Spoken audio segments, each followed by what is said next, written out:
Paul Pogba. It is testament to the change in mood that Ole Gunnar Solskjaer has engendered at Old Trafford that Paul Pogba was at the forefront of Manchester United's training session at the Parc des Princes ahead of Wednesday night's Champions League last 16-second leg against Paris Saint-Germain.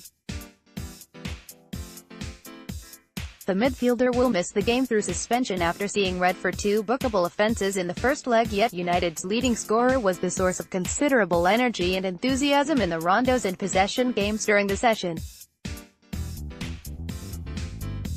Former United players, including first-team coach Michael Carrick, have previously spoken of the enjoyment they took from the box training drill during Mike Phelan's training sessions, with the intensity of the possession games often superior to that found in league games. There is a sense of that returning to United.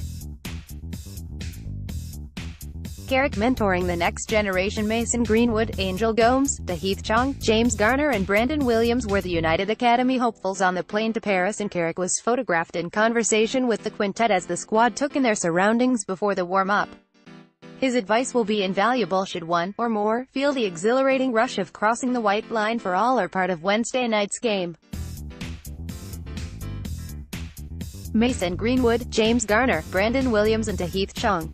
Kieran McKenna, meanwhile, spoke at length to Scott McTominay, running through body positions with the midfielder to give the impression that the 22-year-old could continue his run in the side at the base of Solskjaer's midfield three. McTominay, to his credit, has performed his duties with considerable competence since Nemanja Matic was injured in training last month. The contrast between Dalot and Chong after Alexis Sanchez damaged the medial ligament in his right knee during United's 3-2 win against Southampton on Saturday. It appears that Solskjaer will have a choice between Diogo Dalot and Tahith Chong for the berth on the right of his front three: Eric Bailly, Romelu Lukaku and Paul Pogba. Dalot provided 2 assists against the Saints, despite only coming on as a 52nd-minute substitute, and his pace, power and crossing ability convinced a considerable section of United's support that the 19-year-old should be given the nod further forward against PSG. Those who watched Dalot's development in Portugal say he looked like a man among boys at under 17 and under 19 level, and his solid build would offer an imposing threat in the Champions League. Chong, meanwhile, is slight and nimble, and relies on his considerable speed to beat full-backs. Both could suit United's counter-attacking style. United's training session in Paris. The confidence a goal provides. How pleasing it was to see Andreas Pereira net his first Premier League goal on Saturday. And what a strike it was, too.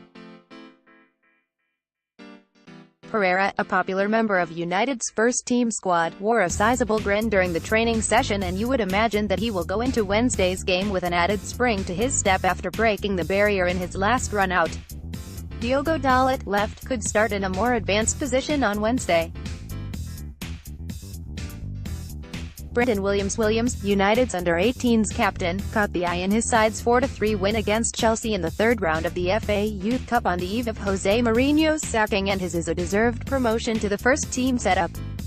A tenacious fullback who is as able going forward as he is firm in the tackle, Williams wore the number 88 on his training kit in Paris, though that will not necessarily be the one on the team sheet should he make the matchday 18 on Wednesday night. With United short of full-back options, with Antonio Valencia and Matteo Darmian injured, it might not be too surprising to see Williams involved on the fringes of United's first team more regularly between now and the end of the season. Today's top Manchester United stories.